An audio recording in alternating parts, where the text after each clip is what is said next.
Sekeping hati dibawa berlari, jauh melalui jalanan sepi. Jalan kebenaran indah terbentang di depan matamu para pejuang. Sekeping hati dibawa berlari, jauh melalui jalanan sepi. Jalan kebenaran indah terbentang di depan matamu para pejuang. Tapi jalan kebenaran takkan selamanya sunyi. Ada ujian yang datang melanda, ada perangkap menunggu mangsa.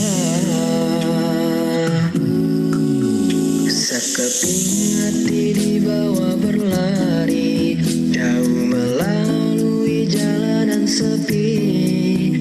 Jalan kebenaran indah terbentang di depan matamu para pejuang. Akan kuatkah kaki yang melangkah bila disapa duri yang menanti? Akan kaburkah mata yang meratap pada debu yang pastikan hingga? Berharap tenang dalam berjuang, bagai merindu rembulan di tengah siang. Jalannya tak seindah sentuhan mata, pangkalnya jauh, ujungnya belum tiba. Tapi jalan kebenaran takkan selamanya sunyi. Ada ujian yang datang melanda, ada perangkap menunggu mangsa. Ada ujian yang datang melanda, ada perangkap menunggu mangsa.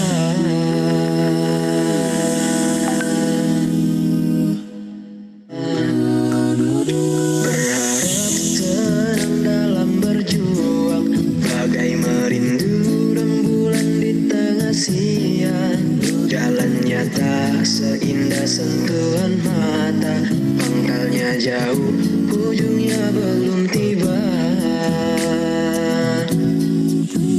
Tapi jalan kebenaran takkan selamanya sunyi.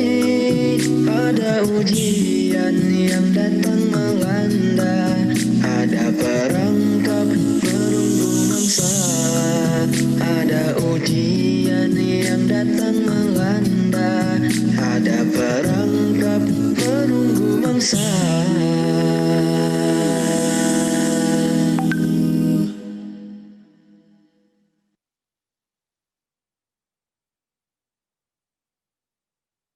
Tercatat sudah dalam sejarah 7 pemuda yang beriman melarikan diri ke dalam gua demi menyelamatkan iman.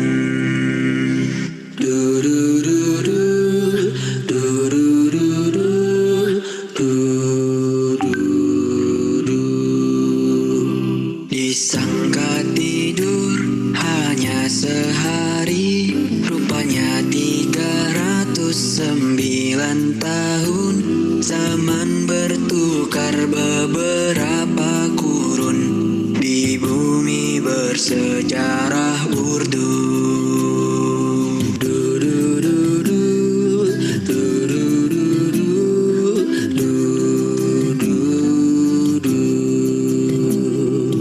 Begitulah kuasa ilahi kepada Ashabul Kahfi. Tiada mustahil di dunia ini jika kita beriman dan bertakwa.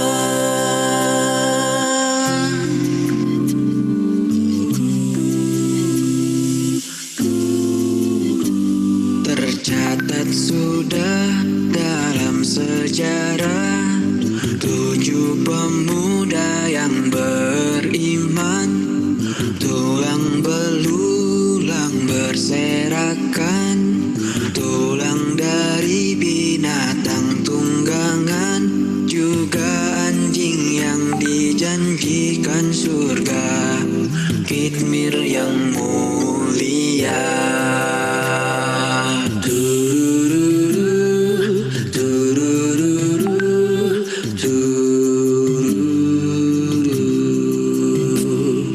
Begitulah kuasa ilahi kepada Ashabul Kahfi.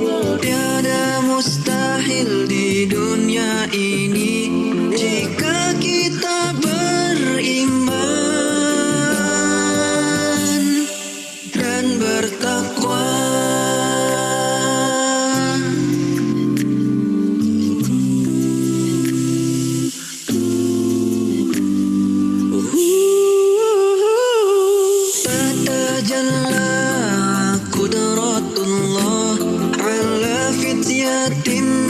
أصحاب الكهف ليس في الكون محل عليه إذا آمنا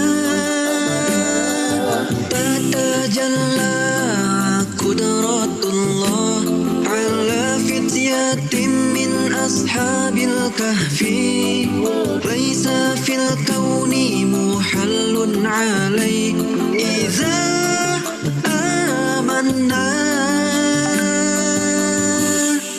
واتقينا واتقينا.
Ya, baik.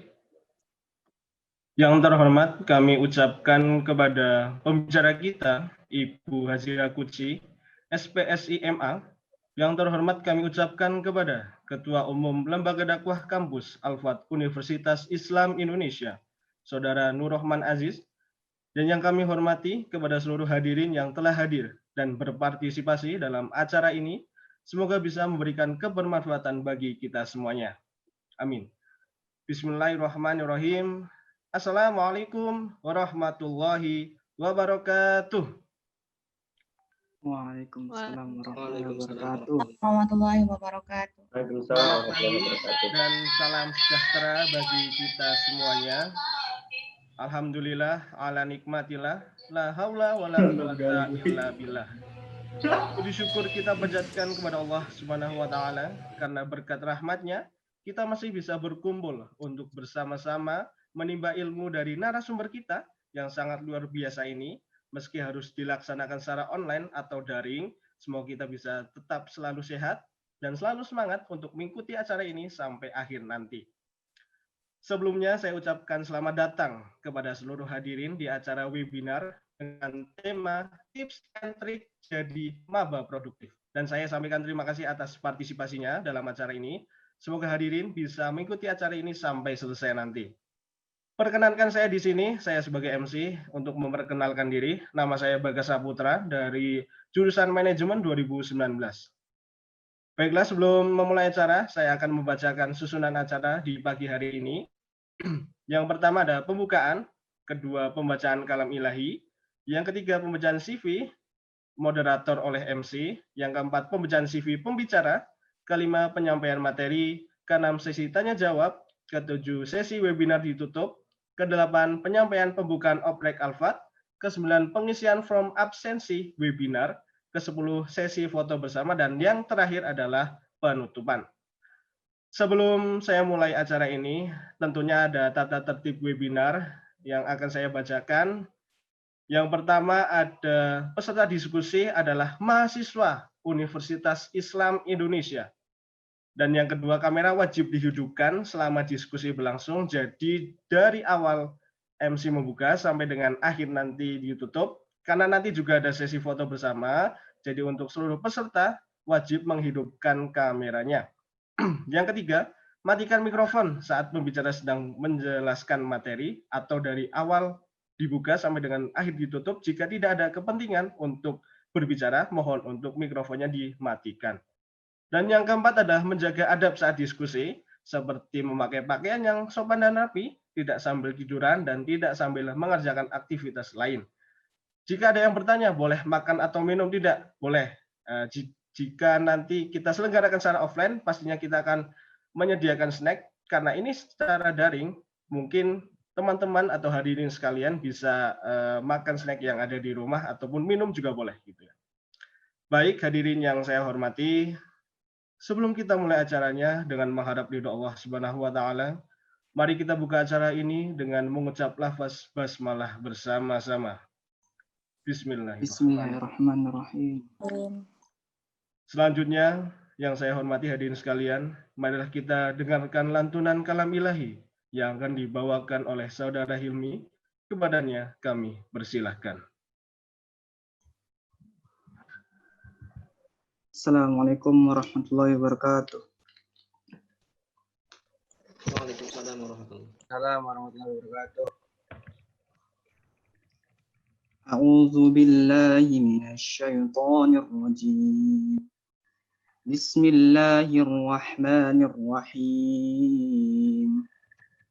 Abasa wa tawalla an ja'ahul a'ma wa ma yudrika la'allahu yazzakka aw yazzakkar fatanfa'u dzikra amma man istaghna فأنت له تصدى وما عليك ألا يزكى وأما من جاءك يسعى وهو يخشى فأنت عنه تلهى كلا إنها تذكرة فمن شاء ذكره في صحف مكرمة مرفوعة مطهرة بأيدي سفرة كرام بررة قتل الإنسان ما أكفره من أي شيء خلقه من نطفة خلقه فقدره ثم السبيل يسره ثم أماته فأقبره ثم إذا شاء أنشره كلا لما يقض ما أمره فلينظر الإنسان إلى طعامه أنا صببنا الماء صبا ثم شققنا الأرض شقا فأنبتنا فيها حبا وعنبا وقضبا وزيتونا ونخلا وحدائق غلبا وفاكهة وأبا متاعا لكم ولأنعامكم فإذا جاءت الصاخة يوم يفر المرء من أخيه وأمه وأبيه وصاحبته وبنيه لكل امرئ منهم يومئذ شأن يغنيه وجوه يومئذ مسفرة ضاحكة مستبشرة ووجوه يومئذ عليها غبرة ترهقها قترة أولئك هم الكفرة الفجرة صدق الله العظيم. Terima kasih. Wassalamualaikum warahmatullahi wabarakatuh. Waalaikumsalam warahmatullahi wabarakatuh. Allahumma arhamna bil Quran. Terima kasih kepada Saudara Hilmi atas dilantunkan kalam ilahi. Semoga bisa menambah keberkahan dan kelancaran acara pada pagi hari ini. Lanjut ke acara selanjutnya, yaitu pembacaan CV moderator oleh MC.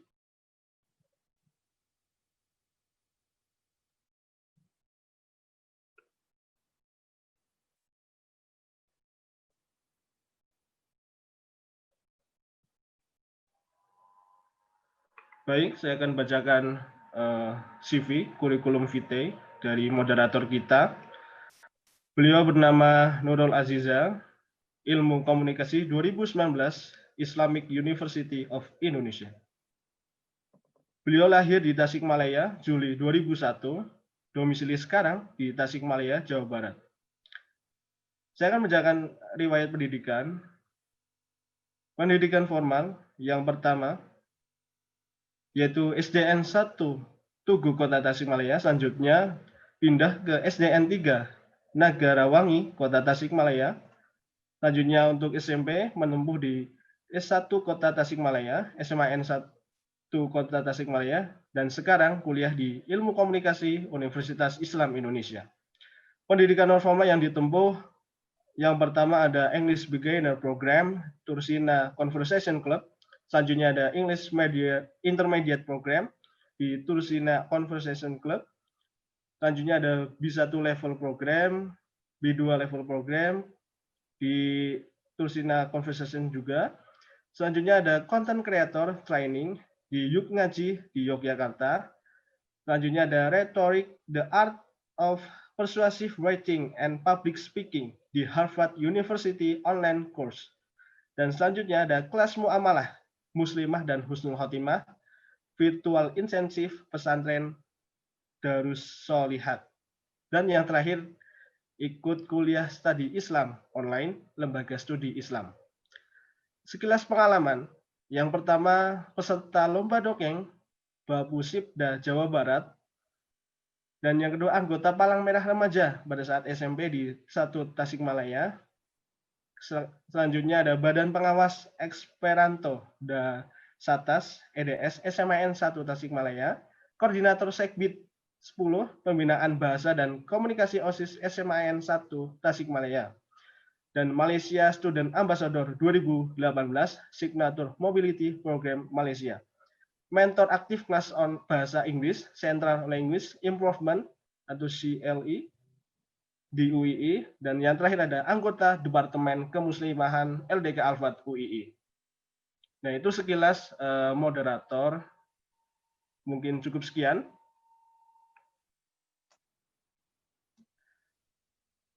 Oke, selanjutnya saya serahkan acara ini kepada moderator, dan selanjutnya adalah pembacaan CV pembicara oleh moderator. Kepada moderator kami persilahkan.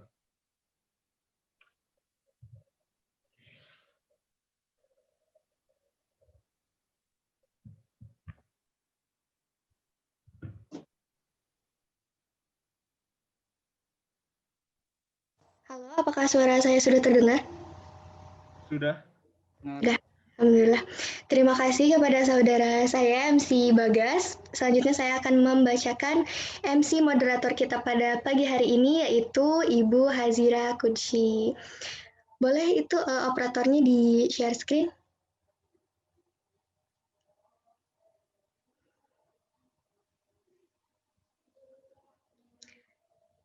Nah, baik, terima kasih banyak. Jadi, teman-teman, pada pagi hari ini kita akan membahas tentang tips and trick menjadi mahasiswa produktif yang akan dipandu pembicaranya oleh Hazira Kudsi. Beliau merupakan dosen psikologi yang alhamdulillah mengajar di Universitas Islam Indonesia. Beliau mengampu mata kuliah banyak sekali di sini. Ada psikologi pendidikan, psikologi umum, dan masih banyak lagi. Beliau juga lahir di Yogyakarta pada 26 Januari 1986. Nah, teman-teman, beliau memiliki riwayat pendidikan sarjana di Universitas Islam Indonesia bidang ilmu psikologi. Beliau masuk tahun 2003 dan lulus tahun 2007 dengan judul tugas akhir hubungan antara keberfungsian keluarga dan penalaran moral pada anak usia akhir. Beliau mengenyam pendidikan S2 di Universitas Universitas Gadjah Mada, bidang ilmu Magister Sains Psikologi, masuk tahun 2010 dan lulus alhamdulillah di tahun 2012 dengan judul tugas akhir, efikasi diri matematika, keterlibatan orang tua, kemampuan matematika pada siswa SD. Nah, selanjutnya adalah pengalaman penelitian dalam 5 tahun terakhir. Teman-teman, ini sebenarnya banyak sekali pengalaman penelitian beliau yang kalau misalnya saya sebutin satu-satu, webinar ini kayaknya penuh dengan CV beliau semua ya. Tapi ada yang menarik di sini, di pengabdian kepada masyarakat dan juga di penelitian yang beliau lakukan. Selama mengabdi kepada masyarakat, beliau itu sering sekali menjadi narasumber di berbagai kegiatan kampus dan juga di luar kampus, alhamdulillah. Dan lalu selanjutnya, next aja, karena ini banyak banget, banyak sekali sampai ada puluhan nomor, Masya Allah. Beliau sangat sering sekali menjadi narasumber. Nah, langsung saja ke publikasi artikel ilmiah dalam 5 tahun terakhir. Selama 5 tahun terakhir ini beliau mempublikasi banyak sekali artikel ilmiah di ranah Indonesia dan juga luar negeri. Ada contohnya Nonviolent Communication, Alternative Approach for Enhancing Empathy Among Indonesian Children di Journal of Research Network Bionet, dan juga masih banyak lagi.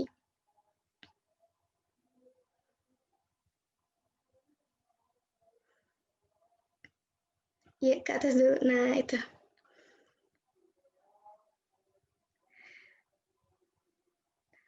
Nah, itu karya buku beliau dalam 5 tahun terakhir. Ada beberapa judul artikel buku dan dimuat di penerbit Indonesia dan juga luar negeri.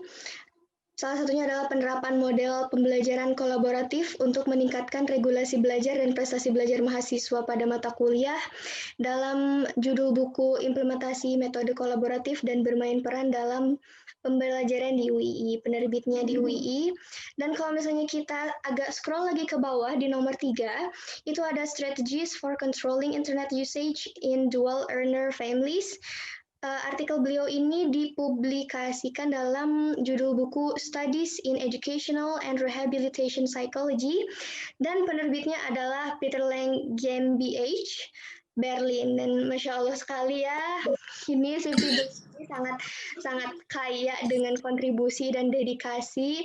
Insya Allah pembicara kali ini akan share. Oh, ada 2 ya? Oh, enggak. Akan share ke kita tentang tips and trik menjadi mahasiswa produktif gitu. Nah, kalau begitu langsung saja saya sebutkan tata tertib dalam webinarnya.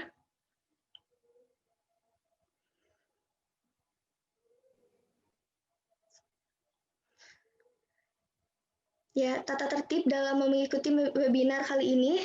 Tips and trik maba produktif LDK Alfat, sistematika, interaksi, dan tanya jawab. Teman-teman bisa tulis angka 1 untuk bertanya di chat, dan tulis angka 2 apabila ingin mengajukan interupsi. Interaksi diperbolehkan ketika moderator mempersilakan audiens untuk berbicara, dan jumlah penanya hanya diberikan untuk 2 orang. Gitu. Lalu ya tanpa berlama-lama lagi, kami persilakan kepada Ibu Hazira Kudsi. Bismillahirrahmanirrahim. Suara saya terdengar atau belum? Ya sudah Ibu, alhamdulillah terdengar. Ya, bismillahirrahmanirrahim. Assalamualaikum warahmatullahi wabarakatuh. Waalaikumsalam. Assalamualaikum warahmatullahi wabarakatuh. Alhamdulillahillazi hadzana li hadza linahtadiya laula an hadanallah. Asyhadu an la ilaha illallah wa asyhadu anna Muhammadan abduhu wa rasuluhu. Wassalamu alaihi wa ala alihi washabihi ajmain. Amma ba'd. Alhamdulillahirabbil alamin, senang sekali bisa bertemu secara virtual dengan rekan-rekan sekalian di sini dalam kegiatan webinar ya, web seminar yang diselenggarakan oleh Lembaga Dakwah Kampus Al-Fat Universitas Islam Indonesia. Terima kasih atas kesempatannya. Jadi tidak perlu berlama-lama. Tadi sudah sebenarnya saya itu bukan CV ya, tapi lebih kepada biodata. Saya nggak sempat kalau bikin yang kayak bagus-bagusan tadi kayak Mbak Nurul Aziza tadi ya. Idealnya memang CV itu seperti itu, ringkas 1 halaman.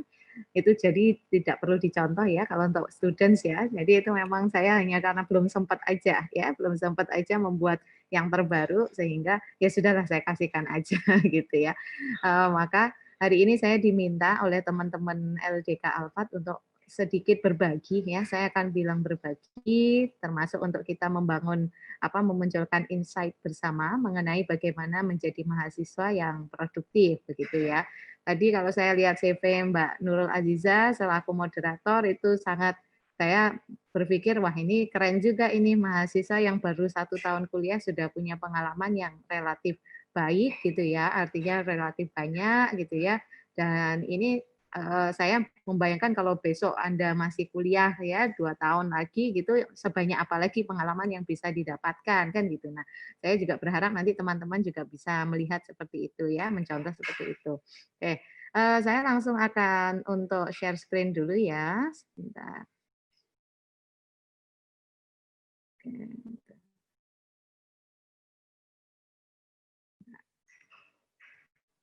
Yang ini tampilan sudah muncul ya? Mungkin bisa dikonfirm Mbak Nurul, bisa udah terlihat atau belum? Sudah Ibu, sudah terlihat. Ya, jadi pada pagi hari ini singkatnya saya minta untuk sharing berkaitan dengan gimana sih supaya kita bisa menjadi mahasiswa yang produktif begitu ya. Ini menarik gitu ya karena apa yang diminta untuk di-share-kan pada hari ini sebetulnya juga itu tidak terlepas dari proses yang juga sudah saya lalui begitu ya, yang saya lalui selama saya menjadi mahasiswa S1, kemudian mahasiswa S2 ya, saya baru terakhir baru S2 kemudian menjadi dosen gitu ya. Alhamdulillah saya berkesempatan diberi usia sama Allah, diberi kesempatan sama Allah untuk bisa berusaha bahwa ada sesuatu yang kemudian dihasilkan gitu ya. Ada sesuatu hal yang itu bisa kita upayakan atau nanti kita yang Anda mungkin ya mengatakan bahwa oh itu apakah itu produktif atau tidak kan gitu ya. Nah, hari ini saya awali dulu kita brainstorming singkat saja gitu ya. Menurut Anda sekalian gitu ya, sebetulnya ketika ditanyakan bahwa oh kok minta materi atau sharing tentang mahasiswa produktif. Nah, mahasiswa produktif itu sebetulnya mahasiswa yang seperti apa sih? Mungkin saya butuh 1-2 sampel atau 3 mungkin kalau bisa gitu ya. Kira-kira mahasiswa yang dianggap mahasiswa yang produktif itu mahasiswa yang seperti apa? Ayo, mungkin ada yang mau ini cerita dulu singkat saja gitu 1 menit aja nggak usah gitu ya 30 detik deh. Coba pendapat teman-teman deh gitu ya. Dari 73 orang yang hadir di sini gitu ya, mungkin ada 1 atau 2 orang yang menyampaikan sebetulnya dalam pandangan Anda gitu ya, mahasiswa produktif itu mahasiswa yang seperti apa? Mungkin ada yang mau bersuara dulu. Kalau saya yang minta nggak apa-apa ya, nggak usah pakai rules dulu. Ayo, atau mungkin siapa? Oh, ada yang di chat gitu, aktif belajar dan berorganisasi dari Mbak Risti Galuh Lila. Terima kasih Mbak Risti Galuh Lila untuk komentarnya. Nggak apa-apa deh, nggak bersuara juga boleh. Ada mungkin berpendapat yang lain yang dianggap mahasiswa produktif menurut kalian tuh apa sih sebetulnya? Karena bisa jadi jangan-jangan ada perbedaan gitu ya. Jangan-jangan ada perbedaan gitu ya. Dari Mas Iqbal Maulana, mengerjakan hal-hal penting menurut dirinya sehingga berpengaruh di masa depannya. Oh, great answer too. Oke, silakan mungkin satu lagi gitu ya. Kita akan brainstorming dulu. Berkuliah dan berbisnis dari Amarahman ya, Mas Amarahman. Oke, tadi sepertinya ada yang mau bersuara. Ada? Oh, ini ternyata banyak juga. Ya, siapa yang mau bersuara? Saya Bu Putri Iza. Oh iya, silakan Mbak. Ya, kalau menurut saya mahasiswa yang produktif itu tuh yang bisa mengerahkan segala usahanya secara optimal begitu Bu. Jadi dia bisa menebar kebermanfaatan bukan hanya dirinya sendiri tapi juga untuk orang lain. Begitu Bu. Oke.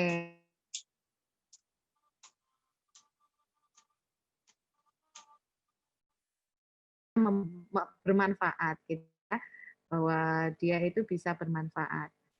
Oke, suara saya terdengar lagi, saya mohon maaf karena ini jaringan di rumah pas lagi agak trouble gitu ya. Oke, ini saya akan bacakan singkat saja ya, yang sudah menuliskan ternyata sudah cukup banyak. Jadi mahasiswa yang bisa menghasilkan sesuatu yang bermanfaat untuk banyak orang. Bagus, mengerjakan hal yang bermanfaat, dapat memanajemen waktu, mampu memprioritaskan dengan baik. Oke. Kemudian aktif dalam belajar, beribadah, berorganisasi, dan berprestasi. Bagus sekali. Ternyata luar biasa ya pemahaman Anda tentang bahwa sebetulnya mahasiswa yang produktif itu yang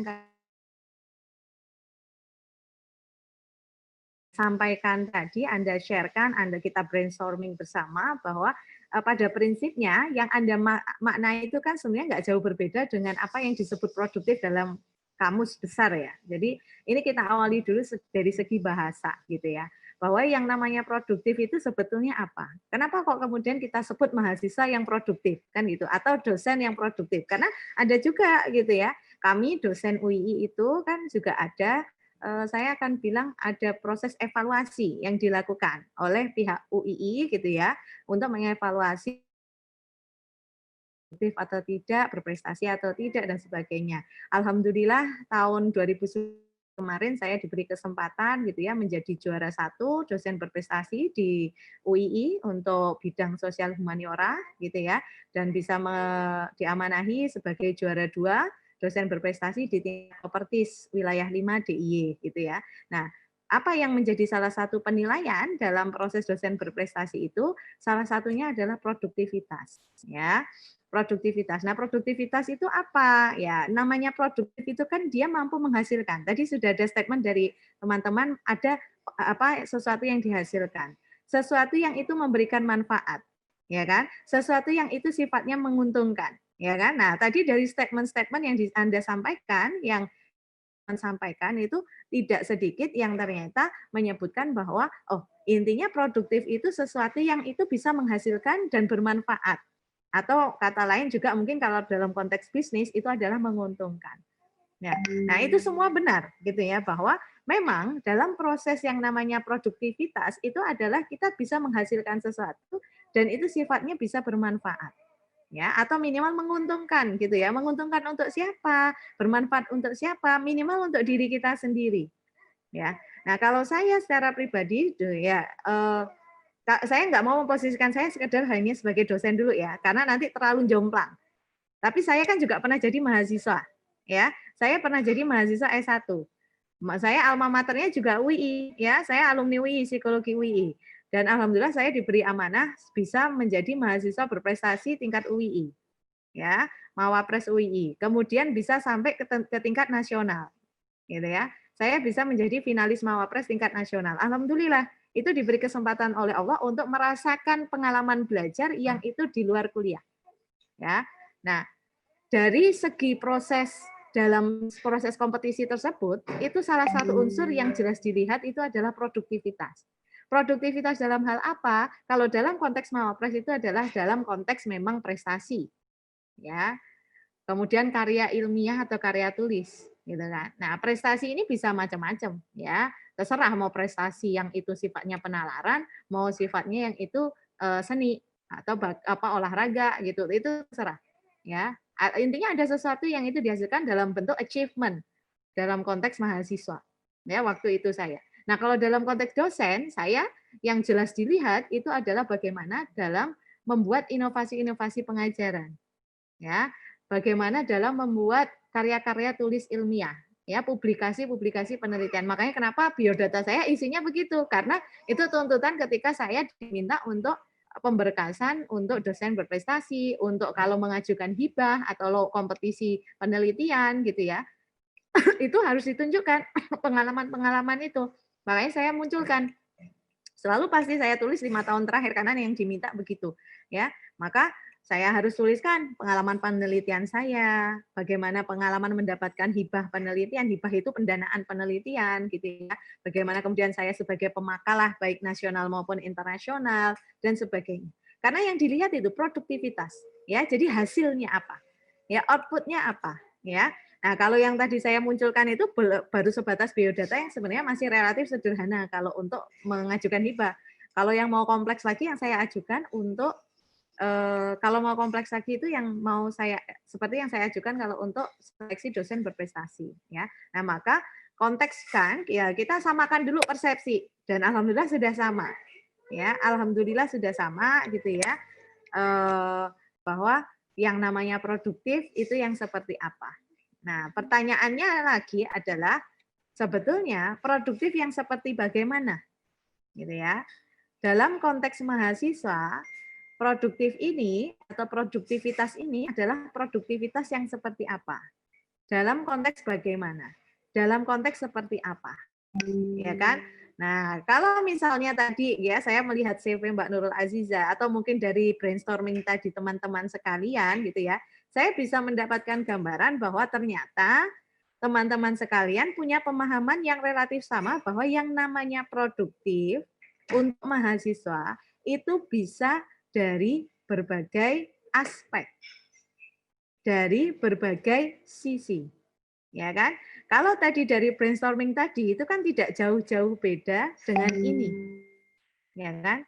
Bagaimana mahasiswa yang produktif itu bisa dilihat dari produktif dari kuliahnya, produktif dari organisasi, gitu ya, produktif dari pengembangan minatnya, produktif dari pembinaan bakatnya, atau produktif dari segi sosialnya. Ya, kita coba tengok satu persatu dari setiap aspek ini. Mahasiswa yang produktif itu pasti dia itu dia akan punya balancing ke kuliahnya juga. Nggak usah yang IP yang terlalu perfect begitu ya. Artinya perfect itu apa? 4 itu jelas perfect. Kita berharap targetnya seperti itu begitu ya. Tetapi ada juga yang membuat target yang penting cum laude gitu ya, enggak apa-apa. Tapi paling tidak jangan sampai ya kuliah itu menjadi prioritas yang kesekian ketika Anda memutuskan untuk kuliah. Ya. Ketika Anda memutuskan untuk kuliah, maka ya, apalagi kalau misalnya kuliahnya Anda itu bukan dibiayai sendiri atau misalnya dibiayai oleh orang lain, orang tua atau keluarga lain atau mungkin dengan beasiswa gitu ya. Itu harus tetap jadi prioritas utama. Ya. Ini mahasiswa yang produktif. Ya, mahasiswa yang produktif. Alhamdulillah gitu ya, saya saat mahasiswa itu bisa lulus dengan IPK 3,94 ya, waktu wisuda dapat pin emas. Ya. Kebanggaan tersendiri bagi saya pribadi. Ya. Jadi itu. Ya, jadi kebanggaan tersendiri bagi saya pribadi ya, kepuasan sebetulnya kepuasan secara pribadi bahwa minimal saya bisa menunjukkan kepada orang tua saya bahwa saya bisa. Ya. Kemudian ya, mahasiswa yang produktif itu tidak cuma sekedar kuliah sebetulnya. Ya, tapi juga berorganisasi. Nah, sebelum Anda menanyakan, Bu Hazira bisa dapat IP 3,94 itu mungkin karena fokus kuliah aja. Siapa bilang? Saya dalam menjadi mahasiswa selama hampir 4 tahun menjadi mahasiswa, setiap tahunnya itu saya terlibat aktif di organisasi mahasiswa. Macam-macam bentuknya, ya organisasinya. Bahkan di tahun saya kedua kuliah atau ketiga, kalau nggak salah ingat gitu ya, saya pernah menjabat sebagai ketua organisasi mahasiswa yang itu di bawah langsung dekanat fakultas. Ya, yang sekarang jadi cikal bakal LDF Javana. Ya, dulu namanya ada satu unit yang itu untuk khusus menangani pendampingan mahasiswa atau mentoring mahasiswa, namanya Korps Pendampingan Mahasiswa. Saya jadi ketuanya. Ya, itu tingkat fakultas. Dan saya nggak cuma hanya menjadi aktivis atau aktif di organisasi tingkat fakultas, bahkan tingkat universitas. Dan itu jadi pengurus inti juga. Selama saya kuliah, sampai selesai itu saya berorganisasi. Jadi jangan Anda bayangkan bahwa dengan IP saya 3,94 itu saya cuma nyenuk baca buku saja, ngapalin teori-teori psikologi, tapi saya nggak beraktivitas. Enggak. Kalau nggak berorganisasi, saya nggak bisa jadi Mawapres. Salah satu komponen yang dinilai dalam Mawapres itu salah satu adalah keaktifan di luar kuliah atau akademik. Ya. Jadi mahasiswa yang produktif itu dia bisa balancing kuliah, organisasi. Ya kan? Tapi nggak cuma itu kan ya. Ada juga mahasiswa yang dia produktif. Ya. Mahasiswa yang produktif itu ya dia mengembangkan minatnya. Nah, minat ini terserah. Namanya minat itu yang jadi kesukaan kalian. Fokuskan pada minat yang itu memang bisa memberdayakan kalian. Misalnya kayak saya itu jujur ya, kalau untuk konteks waktu mahasiswa olahraga itu 0. Ya. Mau ikut lomba olahraga bukan minat saya. Maka minat saya saat jadi mahasiswa itu memang saya nulis, riset. Nah, itu ya. Jadi itu minat saya sehingga saya fokuskannya pada itu. Ya, karena kalau kita melakukan sesuatu yang tidak kita sukai, yang tidak kita senangi, itu berimbas pada kita nggak akan bisa optimal dalam melaksanakannya. Ya, nah maka fokuskan pada minat Anda, minat kalian yang itu bisa memberdayakan kalian. Ya. Nah kemudian bakat. Bu, apa bedanya minat sama bakat? Dalam teori psikologi ini beda. Minat itu belum tentu bakat itu belum tentu kita punya minat juga. Ya, tapi kalau kita punya minat gitu biasanya ada potensi bakat di dalamnya. Ya, saya bilang potensi. Ya, karena sebetulnya yang namanya bakat itu potensial. Kalau tidak digali, kalau tidak dikembangkan juga tidak akan optimal. Ya. Jadi itu. Maka kita harus menyadari gitu ya. Nah, kemudian yang terakhir ya, mahasiswa yang produktif itu juga secara sosial itu dia interaksinya dengan sosial itu bagus. Ya, artinya dengan beragam lingkungan sosial gitu ya, dia bisa. Yang namanya mahasiswa produktif itu tidak mungkin dia ya itu hanya sebagai pribadi yang itu dia menarik diri sendiri. Nah, dia pasti punya pengalaman interaksi sosial itu yang baik, entah di organisasinya, entah di UKM-nya, entah mungkin dia di tetangganya, kosnya, ya, entah di teman-temannya, entah di keluarganya. Nah, ini masa yang produktif itu yang seperti itu. Ya. Jadi itu. Nah, ini ya gambaran sebetulnya apa yang teman-teman brainstormingkan tadi itu adalah bagaimana mahasiswa yang produktif bisa dalam berbagai aspek.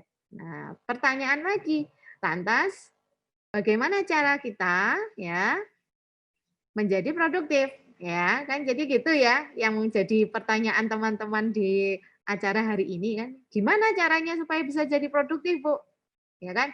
Gimana caranya? Saya belum menyampaikan ya kepada teman-teman bahwa saya itu tidak hanya sebagai dosen psikologi. Saya sejak tahun 2013 diamanahi untuk berada di Direktorat Kemahasiswaan, Pembinaan Kemahasiswaan. Ya, saya sudah sering kali melihat bagaimana banyaknya mahasiswa-mahasiswa yang itu sangat potensial dan berprestasi. Itu saya merasa senang sekali. Saya melihat mereka berprestasi itu selalu bertanya-tanya juga pada diri saya. Kok bisa ya mahasiswanya itu, mahasiswa A, B, C itu punya prestasi yang sangat banyak sekali. Itu tuh caranya gimana ya? Itu tuh otaknya gimana toh? Kok oleh pinter nih bahasa orang Jawa kan gitu. Kok oleh pinter tenan kan gitu. Karena saya punya anak juga, saya suka berpikir, itu tuh orang tuanya tuh didiknya kayak apa ya, kok bisa berprestasi kayak gitu. Ya kan?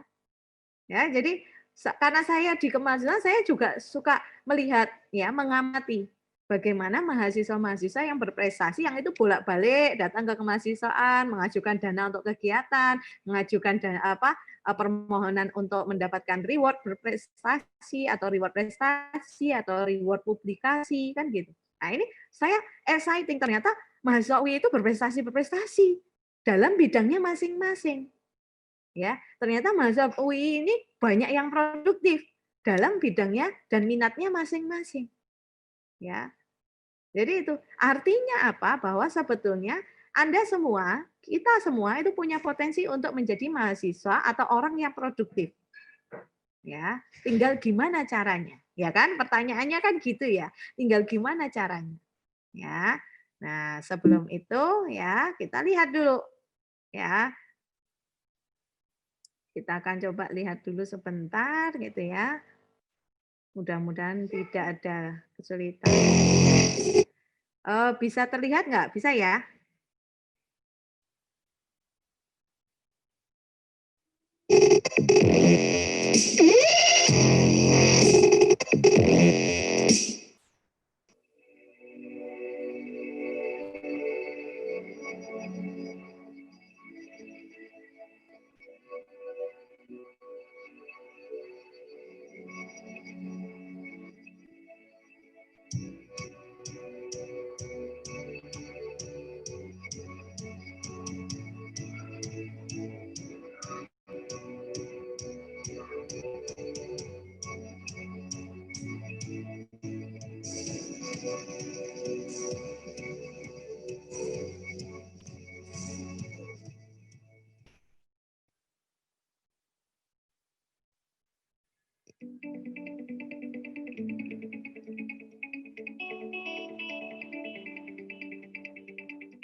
Ya, kira-kira ada satu poin yang bisa kita temukan dari tayangan tadi itu apa ya, menurut Anda?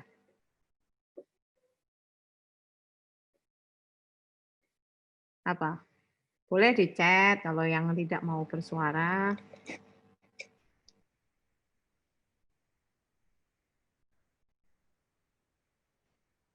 Jangan takut bermimpi. Oke, bagus. Penuh semangat. Hidup harus memiliki mimpi. Oke, apalagi? Mimpi tanpa usaha akan tetap jadi mimpi. Bagus sekali. Kemudian ada lagi satu poin lagi mungkin. Ayo, apa? Kita semua memiliki peluang yang sama, betul.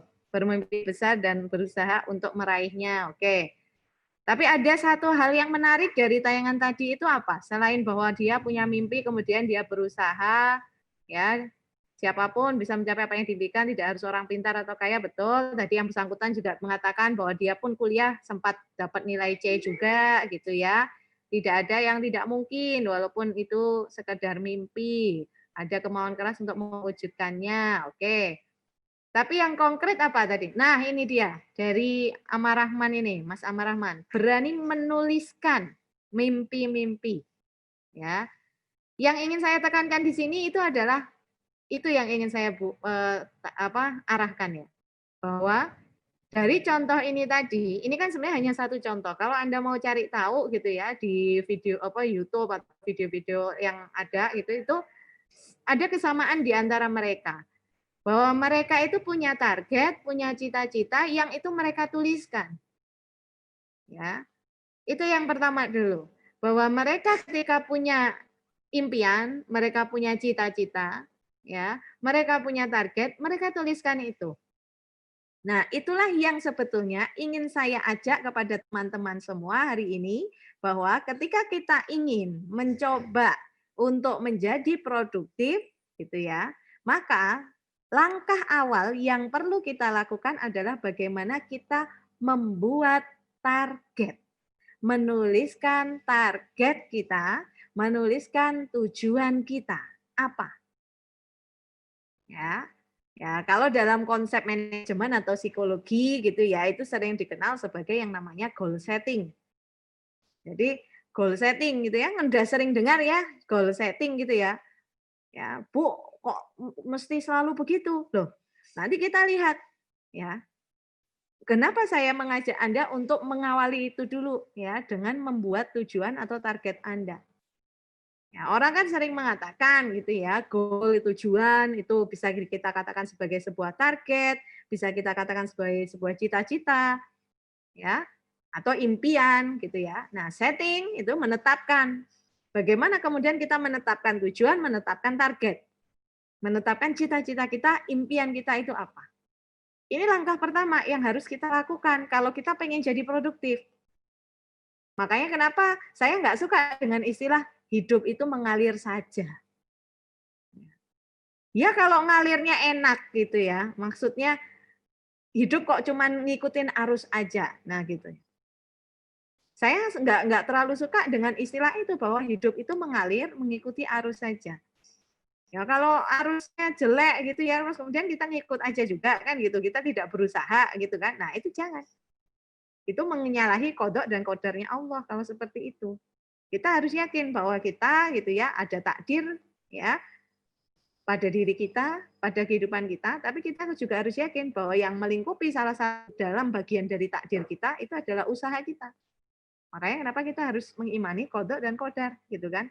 Bahwa di samping kita sudah ditakdirkan hal tertentu gitu ya, bagian dari takdir itu juga adalah usaha yang kita kerahkan. Ya kan? Nah, maka kita harus percaya bahwa ketika kita mencapai sesuatu ini sudah takdirnya Allah. Ya kan? Ya, ini sudah takdirnya Allah. Ini sudah qadarullah kan gitu ya, qadarullah. Tapi ingat bahwa bagian dari qadarullahnya Allah, qadarnya Allah itu adalah usaha yang kita kerahkan juga, itu menjadi bagian dari takdirnya Allah. Maka kalau kita nggak mengerahkan usaha, apa jangan-jangan itu juga takdirnya Allah, ya bisa juga. Ya, jadi itu.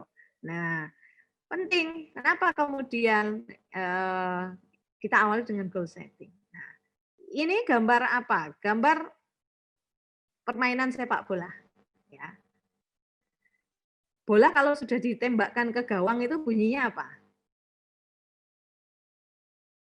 Bunyinya gol kan gitu ya.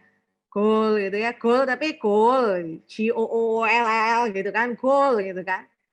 Nah, gawang ini itu kan menjadi gitu ya target dari si pemain sepak bola, lawan-lawannya kan gitu ya. Anda bayangkan saja kalau permainan sepak bola itu tanpa gawang. Ya. Permainan sepak bola tanpa gawang seperti ini, apakah itu akan jadi permainan yang menyenangkan? Coba Anda bayangkan 22 orang dewasa berlari-lari mengelilingi lapangan, ya berebutan satu bola kecil, cuman muter-muter gitu doang. Ya, tapi nggak ada gawangnya. Menariknya apa? Kan gitu ya. Menariknya apa? Nggak ada menarik-menariknya. Nah, kan? Maka kenapa kemudian ya itu kita asumsikan bahwa nah, ya, kita asumsikan gawang itu kan sebagai tujuan si pemain sepak bola. Ya. Dari pemain sepak bola itu. Nah, kalau misalnya ya nggak ada gawang, maka kan nggak ada tujuan yang ingin dicapai oleh si pemain. Nggak ada gregetnya gitu loh bahasanya gitu kan. Nggak ada gregetnya. Permainan sepak bola akan membosankan gitu ya. Nah, sama dalam kehidupan kita kalau kita nggak punya target, ya maka kita buat apa kan gitu ya? Kayak nggak berarah hidup itu, nggak akan istimewa. Karena apa? Yang namanya target atau cita-cita gitu ya, itu bisa membuat apa gitu ya? Bisa memberikan arahan kepada kita, ya, bisa memberikan arahan kemana kita harus melangkah. Jadi panduan gitu ya kepada kita mengenai hal-hal penting dan bermanfaat yang harus dilakukan, ya, menghindarkan diri kita dari kesia-siaan dalam hidup. Kenapa kemudian memiliki target atau cita-cita itu penting? Target yang paling panjang, jangka panjang kita itu adalah bahwa kita itu makhluk akhirat. Ya kan? Itu target atau tujuan kita. Jelas bahwa kita itu ya sebetulnya sejatinya adalah makhluk akhirat. Ya kan? Di dunia ini kan cuma mampir ngombe kalau orang Jawa kan gitu ya. Jadi di dunia ini kan sifatnya itu kita ngumpulkan bekal untuk nanti kita ya, punya sangu gitu ya, punya bekal ketika kita harus kembali ke akhirat. Karena sejatinya kita adalah makhluk akhirat. Itu target kita yang paling besar. Nah, sisanya target-target kita gitu ya. Nah, target besar itu menjadi arahan utama kita untuk menyusun target-target yang kecil-kecil di dunia. Ya, maka ketika Anda meniatkan diri untuk menjadi mahasiswa yang produktif, jangan kemudian hanya sekedar mahasiswa yang berprestasi, tapi gitu ya, atau mahasiswa unggul, atau mahasiswa yang produktif dalam berbisnis gitu ya, tapi hanya mementingkan keuntungan duniawi semata. Amit-amit, nauzubillah min dzalik, segala cara Anda lakukan. Oh, supaya target saya semester ini IP-nya 4 atau kumlot. Tapi Anda mengesampingkan target yang paling besar Anda. Ya, akhirat itu tadi. Sehingga supaya Anda ingin mencapai target yang tadi, IP kumlot itu, nauzubillah min dzalik, Anda menghalalkan berbagai cara supaya IP-nya tetap bagus. Cara-cara curang Anda lakukan. Ini Anda merasa produktif. Kalau bagi saya pribadi itu tidak produktif. Maka tadi saya menarik ketika ada yang berstatement bahwa yang namanya produktif itu dia bisa berhasil tidak hanya dari segi yang intinya berprestasi secara dunia, tapi juga secara ibadah. Ya. Karena memang sejatinya kita manusia gitu ya, apalagi Anda muslim ya, kita muslim gitu ya. Maka ketika kita memiliki target yang itu di dunia, jangan sampai itu mengingkari target yang utama, yakni apa? Bahwa kita akan kembali sebagai makhluk akhirat. Maka ketika kita menetapkan target, cita-cita gitu ya, sah-sah saja, manusiawi. Karena Allah pun menyampaikan bahwa ya kalau manusia itu tidak mengubah keadaannya sendiri, maka gitu ya Allah nggak akan mengubahnya. Nah itu bagian dari itu, bahwa ketika kita memiliki target dan kita mengupayakan, maka itu bagian dari sebetulnya rencana-rencana Allah, gitu ya. Dan jangan sampai target yang kita tetapkan itu mengingkari dari target utama kita sebagai makhluk akhirat. Ya, pengen bisnisnya menghasilkan banyak profit, keuntungan gitu ya. Tapi nauzubillah min dzalik, nyikut kanan, nyikut kiri. Ya, jangan sampai itu. Menghalalkan segala cara supaya target itu tercapai. Nah, Anda ya atau sebagai mahasiswa gitu ya, ketika Anda ingin produktif dalam apa yang memang Anda minati, yang memang Anda fokuskan, maka Anda harus mulai dengan target yang sederhana dulu. Maka saya selalu mengarahkan kepada mahasiswa, bahkan saya secara pribadi juga misalnya ya, dalam 3 bulan ke depan ini paling tidak saya harus bisa menghasilkan apa. Nah, misalnya begitu. Oh, kalau publikasi mungkin karena prosesnya butuh waktu yang lama, agak susah. Nah, maka paling tidak saya mau sampai tahapan kalau riset saya itu analisis datanya selesai. Misalnya. Ya. Misalnya ya, itu contoh. Ya, ketika ngajar target saya apa? Ketika saya penelitian target saya apa? Ketika saya melakukan pengabdian target saya apa? Nah, apalagi dosen itu kan selalu dievaluasi kinerjanya. Maka kita mau nggak mau, suka nggak suka harus punya target. Dulu ketika saya mahasiswa, paling tidak saya bikin 1 semester. Ya, ketika saya mahasiswa, ya, saya paling tidak punya target yang itu saya coret-coret gitu ya. Saya coret-coret di buku saya gitu ya. Semester ini saya pengen apa? Saya pengen menghasilkan apa? Ya, saya pengen mencapai apa? Nggak usah muluk-muluk terlalu banyak. Fokuskan kalau misalnya mau satu, fokus gitu. Fokuskan sama tujuan itu. Ya. Maka saat itu saya biasanya bikin setiap semester. Biar nggak terlalu jauh. Ya, tidak terlalu jauh. Semester ini saya targetnya apa? Ya, semester ini targetnya apa? Nah, setiap saat selalu kita bikin terus. Ya, saya selalu bikin terus gitu. Nah, saran saya ketika Anda pengen produktif seperti itu.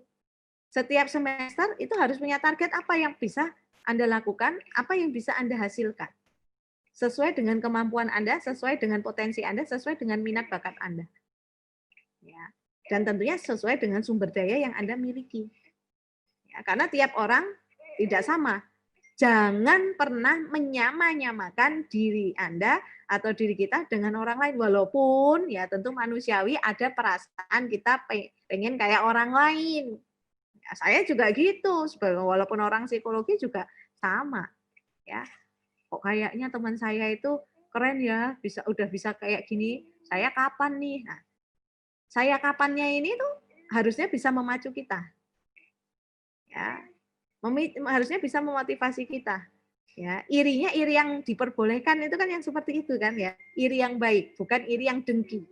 Iri yang akhirnya memacu kita untuk bisa lebih optimal. Ya. Bekerja optimal untuk belajar gitu ya. Itu iri yang baik yang diperbolehkan kan gitu ya. Maka ya buatlah itu target minimal itu 1 semester ya Anda bikin gitu ya. Kalau bisa lebih detail lagi itu jauh lebih bagus.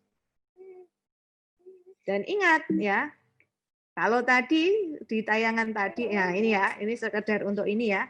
Tadi juga ada yang menyampaikan ya bahwa mimpi itu juga akan tetap jadi mimpi kalau dia tidak mengupayakan itu. Ya sama, betul. Ya, a goal without a plan is just a wish. Tujuan tanpa rencana ya itu hanya ya harapan semata. Ya. Hidup ini itu kan sebenarnya milik orang yang tahu apa yang ingin ia capai. Maka jangan cuma menuliskan bahwa saya pengen IP sekian. Ya, misalnya ya dalam konteks akademik misalnya. Tapi terus Anda nggak punya plan-plan supaya Anda bisa mencapai untuk IP tersebut. Nah, ini kalau dalam teori psikologi dikenal dengan regulasi diri, metakognitif. Jadi bagaimana kita berpikir atau mungkin meta regulasi belajar gitu ya, meta belajar gitu ya, metakognisi dalam belajar. Jadi bagaimana kita ya belajar untuk belajar. Jadi kita punya target misalnya semester ini IPK-nya 3,75 misalnya minimal. Tapi hanya sekedar itu, Anda nggak punya plan-plan supaya untuk mencapai IP 3,75 itu kayak apa, sama saja. Anda nulis gede-gede juga nggak ada gunanya kalau Anda nggak punya detail rencana.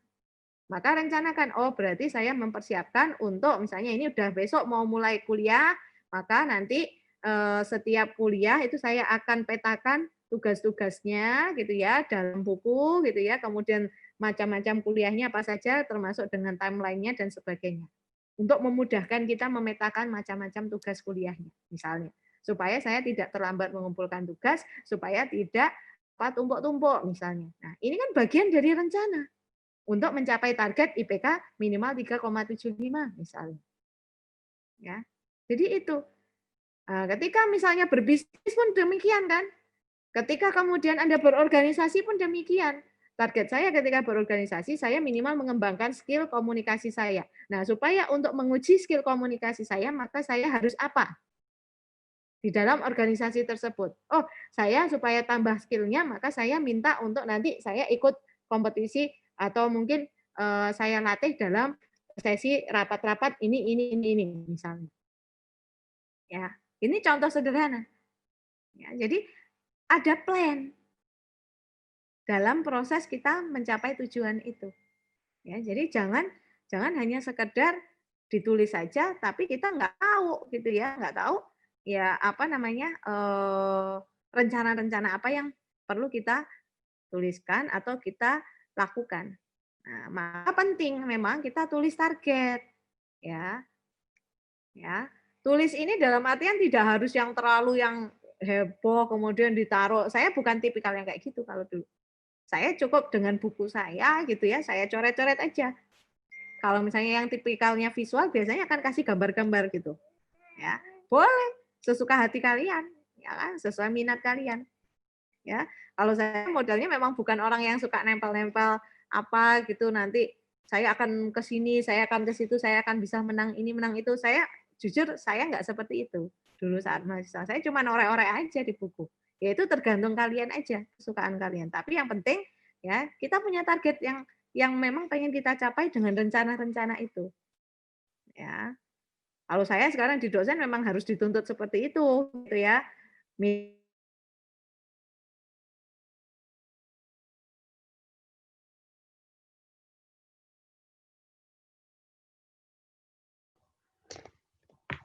Ibu, maaf, mikrofonnya sepertinya mati, Bu.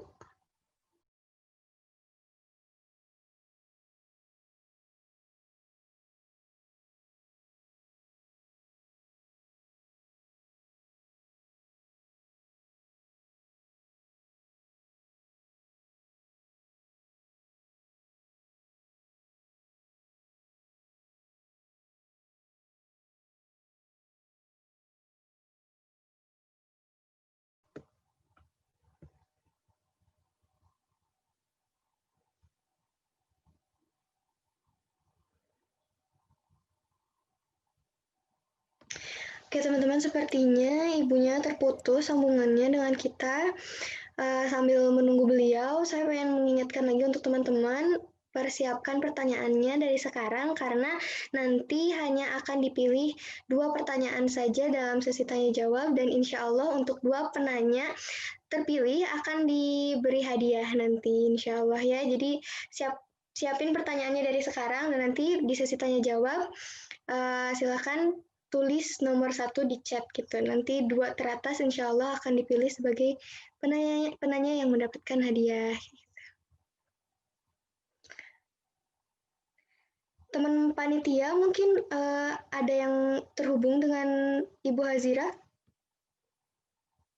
Gimana kabarnya katanya?